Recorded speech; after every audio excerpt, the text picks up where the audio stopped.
Hi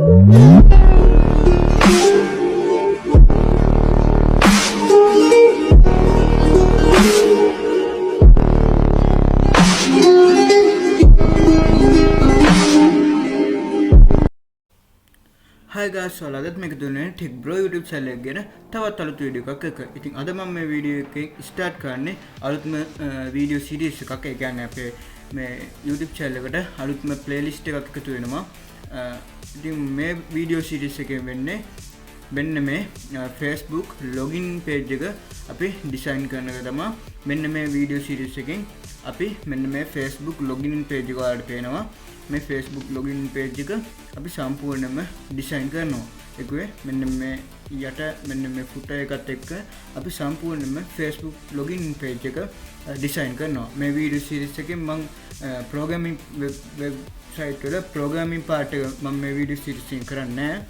ඉතින් අද අපි මේ වීඩියෝ සීරීස් එකේ පළවෙනි වීඩියෝ එක විදිහට අද අපි කතා කරන්නේ අපි Facebook page එක ඩිසයින් කරනවා නම් අපිට softwares ඕන වෙනවා. ඉතින් අද මම මේ වීඩියෝ එකෙන් software දෙකක් ගැන කතා කරනවා. එකක් තමයි ඕනම කම්පියුටර් එකකට default වෙන මෙන්න මේ notepad කියන එක ගැනයි.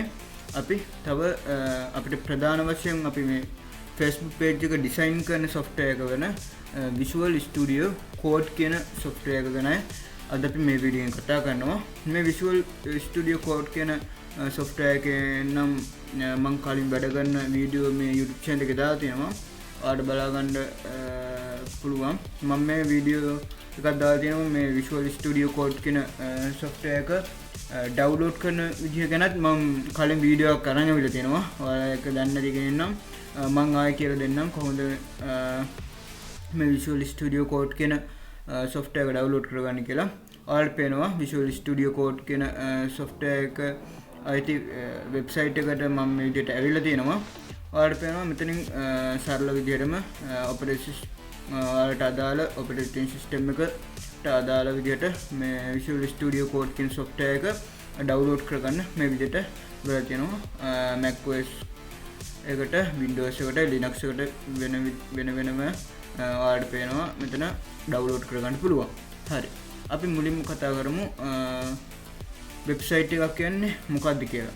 ගොඩක් කට්ටිය හිතාගෙන ඉන්නවා මෙන්න මේ විදිහට facebook.com කියන වෙබ්සයිට් එකක් කියලා. මේක වෙබ්සයිට් එක නෙමෙයි. කට්ටියෙන් මේක වෙනස් වෙන්න පුළුවන්. මම කියන්නේ මේක වෙබ් ඇප්ලිකේෂන් එකක්. වෙබ් ඇප්ලිකේෂන් එකයි වෙබ්සයිට් එකයි අතර තියෙන වෙනස තමයි වෙබ් ඇප්ලිකේෂන් එක ඇතුලේ ප්‍රොසෙස් එකක් සිද්ධ වෙනවා. වෙබ්සයිට් එක එහෙම ප්‍රොසෙස් එකක් සිද්ධ වෙන්නේ නැහැ. වෙබ් පේජ් ටිකක් එකතු වෙලා හැදෙන එක තමයි වෙබ්සයිට් එක කියන්නේ. ඉතින් අපි මුලින්ම අද සරල විදිහට පුංචි වෙබ් පේජ් එකකුත් හදලා බලමු මේ වීඩියෝ එකෙන්ම. ඔයාලට මේක තව මේ වීඩියෝ සීරීස් එක ඉස්සරහට යද්දි ඔයාලට තේරෙයි මම මොකද්ද අද මේ වීඩියෝ එකෙන් කරේ කියලා. අද මේ වීඩියෝ එකෙන් කරන එක සමහර කට්ටියන්ට තේරෙයි, සමහර කට්ටියන්ට තේරෙන්නේ නැති වෙයි. හරි. මම මේ වීඩියෝ සීරීස් එකේ පළවෙනි වීඩියෝ එකෙන් පොඩි මෙතන ඉඳන් මම මේ වෙබ්සයිට් හදන විදිය ගැන කතා කරනවා. හරි. අපි මුලින්ම බලමු මම කිව්වා ඔයාලට කෝඩ් කරන software එකක් defaultම computer වලට එනවා කියලා. ඒක තමයි notepad කියන්නේ. මේ notepad කියන එක defaultම computer වලට එනවා. මේ notepad එකනොත් අපිට කෝඩ් කරගන්න පුළුවන්. මේ notepad එක open කරපුවාම මේ විදිහේ interface එකක් තමයි එන්නේ. ඒ වගේම Visual Studio Code කියන software එක open කරපුවාම මෙන්න මේ විදිහේ interface එකක් එන්නේ. මම මේක download කරගෙන තියන්නේ. මම ඔයාලට open කරගෙන පෙන්නන්නම්. මේ විදිහට open වෙනවා Visual Studio Code කියන software එක. මෙන්න මේ විදිහට තමයි open වෙන්නේ. හරි. මේ විදිහට open වුණාම ඔයාලට බලා ගන්න පුළුවන් මෙන්න මේ විදිහට welcome page එකක් එනවා. හරි. මේ විදිහට තමයි ඔයාලට මෙන්න මේ විදිහට නම් මොකවත් එන්නේ නැති වෙයි. මම මේකේ වැඩ කරලා තියෙන හින්දා තමයි මේ විදිහට මං කලින් කරපු ප්‍රොජෙක්ට් එකක් මෙතන වැහලා තියෙන්නේ. හරි. අපි එහෙනම් බලමු මුලින්ම notepad එකකින් web page එකක් design කරලා. හරි. මුලින්ම ඔයාලා මේ විදිහට desktop normal විදිහට මෙතනට එන්න ඕනේ.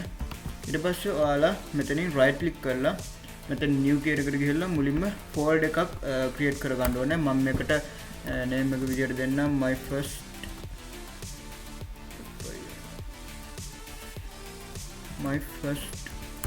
web කියලා. මම මේ විදිහට folder එකක් create කර ගන්නම්. ඊට පස්සේ ඔයාලා මේ folder එක ඇතුළට ගිහිල්ලා ඔයාලා මේකේ file එකක් හදා ගන්න ඕනේ. මෙන්න මේ විදිහට file එකක් හදා ගන්නවා. right click කරනවා new කියන එකට ගිහිල්ලා මෙතන text document එකක් ඔයාලා මේ විදිහට ගන්න ඕනේ. මම මේකට index කියලා නම දෙන්නම්. මේ විදිහට index කියලා නම දෙනවා මම මෙතනට. ඊට පස්සේ ඔයාලට පේනවා මෙතන මේ folder මේ file එකේ .txt කියලා මේකේ extension එක වැහලා තියෙනවා. ඔයාලට මේ විදිහට extension එක පෙන්වන්න නැත්නම් ඔයාලා මෙතනට view කියන තැනට ගිහිල්ලා මෙතන file name extension කියන තැනට ඔයාලගේ ටික් එකක් වල නැතුව ඇති. ඔයාලා ඒක ටික් එකක් දාගන්න. හරි. ඔයාලට පේනවා මම මේ ටික් එක අයින් කරපුවාම ඒ විදිහට index කියලා විතර පේන්නේ extension එක පේන්නේ නැහැ. ඔයාලා මෙතනට හරියට දාගත්තාම .txt කියන එක මේ විදිහට view වෙනවා. හරි. ඔයාලා මෙතන .txt කියලා දාන්න නැතුව ඔයාලා අපිට මේ web page හදන්න languages දෙකක් ඕන වෙනවා. ප්‍රධාන වශයෙන් HTML CSS කියන language දෙක ඕන වෙනවා. HTML කියන language එක ඕන වෙන්නේ අපි මෙතන web page එක හදන්න HTML කියන language එක ඕන වෙන්නේ. web page එක ලස්සන කරන්න style දාන්න අපිට CSS කියන language එක ඕන වෙනවා. හරි. මේ විදිහට ඔයාලා මුලින්ම මේක HTML ෆයිල් එකක් කරගන්න ඕනේ. ඒක කරන්නේ ඔයාලා මෙතනින් rename කියන තැනට ගිහිල්ලා මෙතන .txt කියන එක HTML කියලා මේ විදිහට මාරු කරගන්න. මේ විදිහට HTML කියලා මාරු කරනකොට ඔයාලට මේ විදිහට warning එකක් එනවා. Are you sure you want to change it කියලා. ඔයාලට මේක වෙනස් කරන්න ඕනද කියලා විශ්වාසද කියලා මේ විදිහට warning එකක් එනවා. ඔයාලා මෙතනට yes දීලා මේ විදිහට change කරගන්න. ඔයාලට පේනවා ඊට පස්සේ මෙතන browser එක icon එකක් එනවා. ඔයාලගේ default browser එකේ icon එක මේ මෙතනට එයි. මගේ default browser එක Chrome එක හින්දා මේ විදිහට ඇවිල්ලා තියෙනවා. ඊට පස්සේ ඔයාලා මෙතනින් right click කරලා open with මෙතන notepad කියලා මම මුලින්ම notepad එකෙන් කරන වීඩියෝ වල කියලා දෙන්නම්. මේ විදිහට notepad එක ඔයාලා එන්න. හරි. මම මෙතනින් පළවෙනි වීඩියෝ එක මම ඔයාලට HTML කෝඩ් එකක් ගහලා කෝඩ් කොහොමද පාවිච්චි කරන්න කියලා මම කියලා දෙන්නම්. මම මෙතනින් මේ වීඩියෝ එක දික් වෙන හින්දා මම මෙතනින් පෝස්ට් කරලා මෙතන සරල HTML කෝඩ් එකක් ටයිප් කරගෙන ඔයාලව ආයෙ හම්බෙන්නම්. හරි. මම මේ විදිහට සරල HTML කෝඩ් එකක් ගහලා දෙනවා. ඔයාලට බලා ගන්න පුළුවන්. මෙතන head කියලා tag එකක් තියෙනවා. මෙතන head කියලා ආයෙ tag එකක් තියෙනවා. මේකට කියන්නේ open tag එක කියලා. මේ වගේම මෙතන මේක තමයි close tag එක. ඔයාලට පේනවා මම මේ විදිහට සරල HTML කෝඩ් එකක් ගහලා දෙනවා. මම මේවා ගැන පළවෙනි වීඩියෝ එකේ ඔයාලට කියලා දෙන්නම්. දැනට මම මේ කෝඩ් එකකින් වෙන දේ ඔයාලට පෙන්නන්නම්. මේ විදිහට අපි මෙතන file කියන තැනට ගිහිල්ලා අපි මෙතන save කරගත්තාම ඔයාලට මේක බලන්න ඕන නම් save කරගන්න ඔයාලා මේ විදිහට මෙතනට ඇවිල්ලා right click කරලා open with ඔයාලා browse කැමති browser එකකින් ඔයාලා මේක මේ විදිහට open කරගන්න.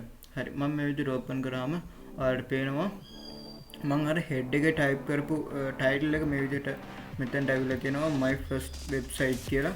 ඊට පස්සේ ඔයාලා දකින්න ඇති මම body එකේ type කරගත්ත hi world කියන එක මෙතනට ඇවිල්ලා තියෙනවා. හරි. මම ඔයාලට මේ විදිහට tab දෙකකට අපේ code එකයි මේකයි මම මේ විදිහට අරන් පෙන්නන compare කරලා ඔයාලට පේනවා title එක head එකේ මේ විදිහට ඇවිල්ලා තියෙනවා my first website කියන එක ඔයාලට පේනවා මෙතනට ඇවිල්ලා තියෙනවා. ඊට පස්සේ h1 කියලා මම මේ විදිහට දාගත්ත hi world කියන එක ඔයාලට පේනවා මෙතනට ඇවිල්ලා තියෙනවා.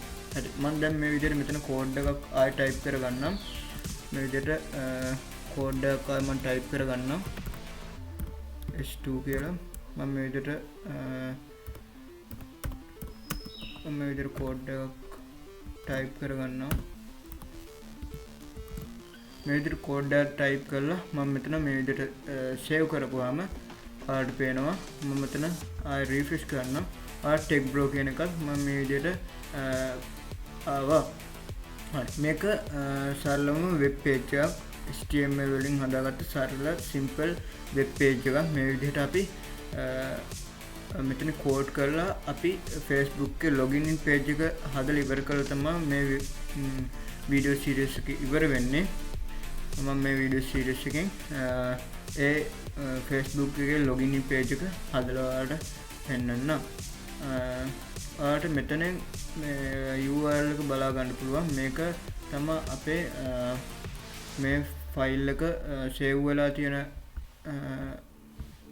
අපේ පාත් එක. මේක තමයි මෙතන පෙන්වන්නේ. හරි. මේක ඔයාලට වෙනස් කරගන්න පුළුවන්. මේකේ හොස්ටිං කියලා තව කැමති නම් මම ඔයාලට ඒකත් කියලා දෙන්නම්. හොස්ටිං කියලා එකක් තියෙනවා. අපි වෙබ්සයිට් එක හොස්ට් කරපුවාම මෙතන අපිට .com.lk වගේ URL එකක් දාලා අපේ වෙබ්සයිට් එක තව කට්ටියන්ට බලන්න පුළුවන් විදිහට හදාගන්න පුළුවන්. මේ විදිහට හැදුවට අපි දැන් වෙන කෙනෙක්ට මෙතන මේ URL එක අරන් සර්ච් කරලා අපි හදපු වෙබ්සයිට් එක බලා ගන්න බෑ. ඒකට අපි වෙබ්සයිට් එක හොස්ට් කරන්න ඕනේ. හරි. දැන් අපි මේ විදිහට නෝට්පෑඩ් එකකින් කරගන්නේ කොහොමද කියලා මේක කරගන්න කොහොමද කියලා අපි බලුවා. දැන් අපි බලමු Visual Studio Code කියන software එක පාවිච්චි කරලා මේ වැඩේ කොහොමද කරගන්නේ කියලා.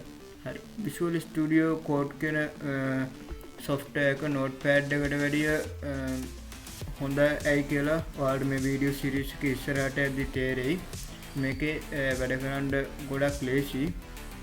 ඔයාලට බලා ගන්න පුළුවන්. මෙතනින් මම ආයෙ ෆෝල්ඩර් එකක් හදන්න නැතුව මෙතනින් ඕපන් ෆෝල්ඩර් එක ගිහිල්ලා මම මගේ ෆෝල්ඩර් එක ඕපන් කරගන්නවා. මම මේ විදිහට මේ ෆෝල්ඩර් එක සිලෙක්ට් කරගෙන මේ විදිහට ඕපන් කරගන්නවා. මේකෙන් ඕපන් කරගත්තාම මෙන්න මේ විදිහට පෙන්වන්නේ අපි කෝඩ් එක පෙන්නනවා. ඔයාලට පේනවා මෙන්න මේ විදිහට අපි ටයිප් කරගත්ත නෝට්පෑඩ් එකේ ටයිප් කරගත්ත කෝඩ් එක මේකේ පෙන්නනවා. මේකේ අපිට මෙන්න මෙතන ෆයිල් සලකුණක් ඔයාලට පේනවා ඇති. මෙතනින් අපිට මේ විදිහට අපිට ෆයිල් එක මෙතනින්ම හදා ගන්න පුළුවන්. එකත් නෝට්පෑඩ් එකට අමතරව මේකේ තියෙන පහසුවක්. මේ විදිහට නිකන් ෆයිල් එකක් හදන්නම්. .html කියලා තමයි දාන්න ඕන අපි. මේ විදිහට එන්ටර් කරගත්තාම අපිට තව ෆයිල් එකක් මේ විදිහට හදා ගන්න පුළුවන් මේකේ ඉලෙසියෙන්ම. හරි. මම මේ විදිහට මෙතන තව කෝඩ් එකක් ටයිප් කරලා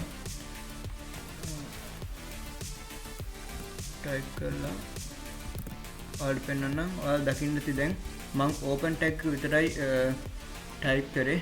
ක්ලෝස් ටැග් එක ඔටෝම මේ විදිහට එනවා.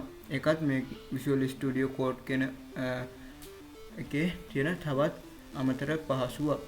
අපි මෙතනින් hi කියලා නිකන් දාලා මේකේ ඔයාලා මෙතන ෆයිල් ගිහිල්ලා මෙතන auto save කියන ඔප්ෂන් එක on කරගෙන තියාගන්න. ඊට පස්සේ save කරන්න ඕනේ නැහැ.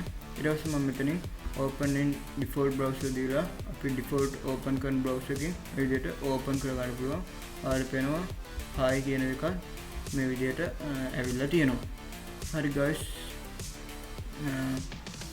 මේකේ ඔයාලා සරල මුලින්ම ඩවුන්ලෝඩ් කරගද්දී මෙන්න මෙතන මේ විදිහට right click කරලා open in default browser කියලා option එකක් නැති වෙන්න පුළුවන්. ඔයාලට ඒක දාගන්න පුළුවන්. මෙතන extension එක කියන එකට ගිහිල්ලා ඔයාලා මෙතනින් search කරගන්න open in browser කියලා search කරගෙන ඔයාලා මෙන්න මේ extension එක download කරලා enable කරගෙන තියාගන්න. ඔයාලට මෙතන click කරලා මේ විදිහට enable කරගන්න පුළුවන්. හරි.